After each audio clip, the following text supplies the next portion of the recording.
position et la possession ne déterminent pas la volonté de Dieu. Lorsque vous lisez Samuel 7, lorsque vous lisez 1 Chronique 17, Dieu a dit David, tu ne me construiras pas un temple. Mais David avait de la position, David avait des possessions. Mais Dieu a dit, tu ne me construiras pas. Nous voyons ici que la position et les moyens financiers, matériels, tout ça, intellectuel, ne sont pas des qualificatifs de la volonté de Dieu. Mes amis, la position et la position ne vous qualifient pas à la volonté de Dieu. Les moyens et les positions ne sont pas des qualifiants de la volonté de Dieu. Les moyens et les positions ne sont pas des déterminants de la volonté de Dieu. Aujourd'hui, je ne comprends plus l'Église. Je ne comprends pas l'Église. Quand vous allez dans nos églises aujourd'hui, c'est les gens qui ont de l'argent, qui ont des positions, qu'on élève en dignité. Et c'est eux qui remplissent nos, comment on les appelle, les comités, les bureaux exécutifs. Mais je ne sais pas là où on a trouvé ces choses, de faire une transposition, une transplantation des effigies organisationnelles du monde. En fait, les théories organisationnelles du monde viennent de la révolution industrielle, où il n'y avait que deux choses importantes, la machine et les ressources. L'homme était relégué au troisième rang. Mais regardez ici, comment aujourd'hui, tout ce qui nous intéresse, c'est où trouver de l'argent. Mais l'argent des argentiers, est-ce que Dieu veut vraiment l'utiliser pour la construction? D'abord, ce que nous construisons là, c'est des temples pour Dieu. Ou bien c'est des temples pour notre orgueil.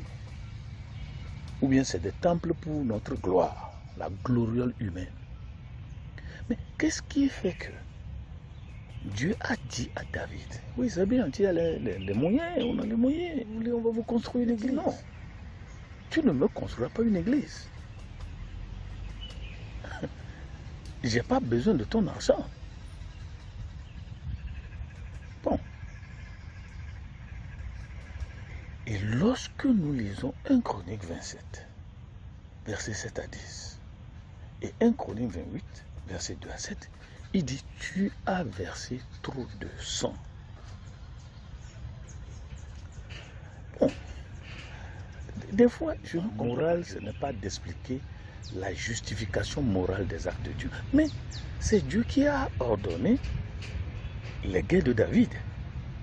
Et c'est en fait les psaumes de David qui ont fait de Napoléon un Napoléon.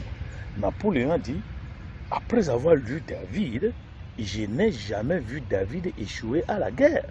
Donc il veut être un David. C'est comme ça que Napoléon Bonaparte est devenu Bonaparte Napoléon. Trop de sang. Mais qui a ordonné les guerres? David a toujours consulté Dieu. Dois-je aller ou ne dois-je pas aller? Dieu dit, va. Maintenant, mon autorisation est devenue maintenant une disqualification. Et comme on le dit dans l'armée, exécution avant réclamation. Bon, j'ai fait l'exécution. Bon, maintenant, ma réclamation n'efface pas mon exécution. Tu as versé trop de sang. Comment j'ai versé trop de sang? Donc voilà les erreurs que nous commettons. Celui qui apporte l'argent, quelle est sa relation verticale, sa relation horizontale avec les gens? L'argent qu'on nous donne, la position dont on se gloglotte, vient de quoi et de qui? Et pour quelle raison? Donc vous comprenez que certaines églises sont des akeldama. Des églises, des temples, soit belles, soit-elles, sont des akeldama. Akeldama, ça vous rappelle Judas Iscariote, qu'après avoir livré à vil prix le Seigneur Jésus, il ne pouvait même pas manger l'argent. On l'a ramassé pour acheter le terrain de sang. Plusieurs églises sont des terrains de sang, des temples de sang, des églises de sang. À cause de la vantocratie de certains hommes de Dieu qui ont vitalisé encore l'impérialisme. Oui, on veut le pouvoir, on veut la position, on veut le privilège, le prestige. Il y a un décor, un flambant neuf. On pense que c'est ça le pastorat. Où les églises sont devenues comme des hôtels. Viennent à qui mieux. La position et les moyens financiers, matériels, tout ça, intellectuel, ne sont pas des qualificatifs de la volonté de Dieu. Les moyens et les positions ne sont pas des qualifiants de la volonté de Dieu. Les moyens et les positions ne sont pas des déterminants de la volonté de Dieu. Lorsqu'il allait choisir David, il a dit, Dieu ne voit pas le visage des hommes. Dieu ne voit pas l'extérieur, mais il voit l'intérieur. Mais que sommes-nous devenus où nous voyons l'extérieur? Et m'a-t-on même dit, lorsque vous allez au cimetière, lorsque vous allez dans l'au-delà, lorsque vous allez chez les fétiches, chez les marabouts, on vous fait de l'argent mystique. On leur dit, trouvez une église et allez donner une grosse somme. Et comme ça, vous sanctifiez l'argent. Nous, les pasteurs ventrus, joufflus, qui ramassons du n'importe quoi, bon, on va vous acheter un véhicule, d'accord, mais le véhicule vient de quoi? Des Akeldama, où on a tronqué quelque chose, on a triché quelque chose, on a volé quelque chose, et on vient sanctifier l'argent dans notre église, dans votre séminaire, dans votre ceci. On dit au nom de Jésus, au nom de Dieu. Tout ce qui est dit au nom de Dieu, au nom de Jésus, est-il au nom de Dieu, est-il au nom de Jésus? Jésus n'a-t-il pas dit, n'est-ce pas, tous ceux qui disent Seigneur, Seigneur n'entreront pas dans le royaume des cieux? Oui, autrement dit, dire Seigneur, Seigneur ne fait pas de la chose Seigneur. Le vécu vient de quoi? Le Seigneur m'a parlé, oui. C'est pourquoi tout le monde peut appeler le nom Dieu. Mais tout le monde ne peut pas appeler le nom de Jésus. Quand il apporte de l'argent, dites-leur, j'apporte l'argent là au nom de Jésus-Christ. Vous allez voir, il ne peut pas. Il ne peut pas. Mais parce que nous sommes devenus des avares, gonflus, joufflus. Comment un homme de Dieu va avoir plusieurs véhicules? Comment? Alors qu'il y a des gens dans son église qui ne mangent pas. Alors qu'il y a des enfants dans l'église qui sont obligés de se prostituer pour payer le collège.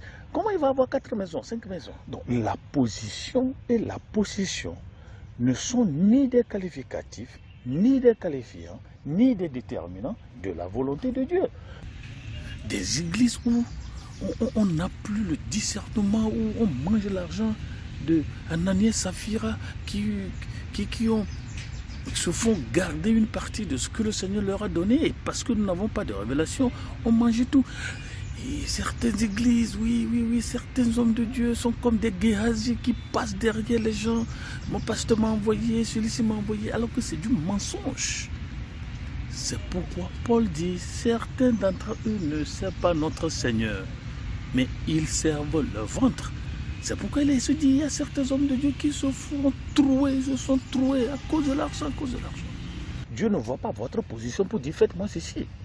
Dieu ne voit pas ce dont vous avez, ce que vous avez, pour dire, j'ai besoin de votre argent.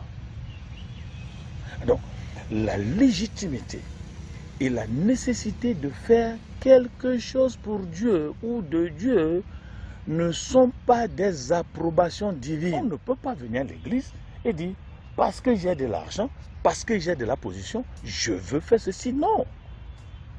Non. La position et la position ne fait pas de vous ce que nous appelons le compatibilisme. C'est-à-dire, la volonté de Dieu, ce n'est pas parce que vous avez de la possession, de la position, que ce que vous voudrez faire, ce que vous avez l'appétit de faire, soit compatible à ce que Dieu veuille. Non. Voilà des choses qu'il faut éviter. On a besoin des églises, bien sûr. Mais quelle église? Des Akeldama, des églises habitées par les prophètes et les prophétesses de Baal. parce que l'origine, c'est Baal. Alors, nous qui aidons les églises, quelle est la force motrice et quelle est la force motivationnelle? Pourquoi est-ce que je donne? Et nous qui recevons le don, pourquoi est-ce que nous recevons le don?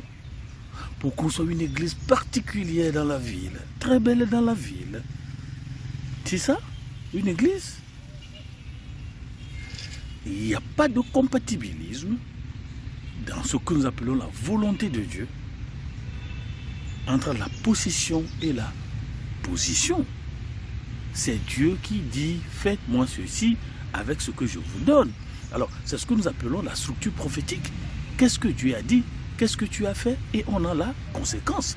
Donc, dans nos villes, dans nos milieux, dans nos régions, nous avons des hommes de Dieu qui... Bon, c'est comme quelqu'un me dit, en Côte d'Ivoire, l'argent est devenu la dictature de l'Église. C'est l'argent qui contrôle l'Église. Au nom des positions et des possessions matérielles, financières, académiques, positionnelles, hiérarchiques, l'Église est achetée par l'argent de Mammon. L'Église, certaines dénominations sont achetées par l'argent que Judas Iscariote a acheté et qu'on a utilisé pour acheter de Akeldama. Plusieurs églises sont des Akeldama, c'est-à-dire le lieu du sang. Et les moyens ne sont pas les approbations divines. Comme si Dieu a besoin de vous. Si sans vous, Dieu ne peut pas faire ce faire. Et c'est une vérité. Alors, lorsque l'argent conduit l'Église, ne soyez pas étonnés que nous avons des Judas Iscariotes. Ou nous avons des Jézabel qui tuent des citoyens pour arracher le terrain. Et au nom, au vu de la possession et du pouvoir, de la possession, de la position. Et on vient donner de l'argent à l'Église. Jésus a-t-il besoin de nos argent ou bien de nos cœurs? Est-ce que Dieu a dit, fais ça? Mais avant que vous ne veniez, un pasteur qui a un esprit, Dieu va lui dire, je vais envoyer une dame. C'est ce que nous voyons avec le prophète Samuel. Il dit, je vais envoyer des gens. Ou accepter, approuvé par le Seigneur. Homme de Dieu, qu'est-ce que nous mangeons? Qu'est-ce que nous mangeons? Et de quoi nous glottons-nous?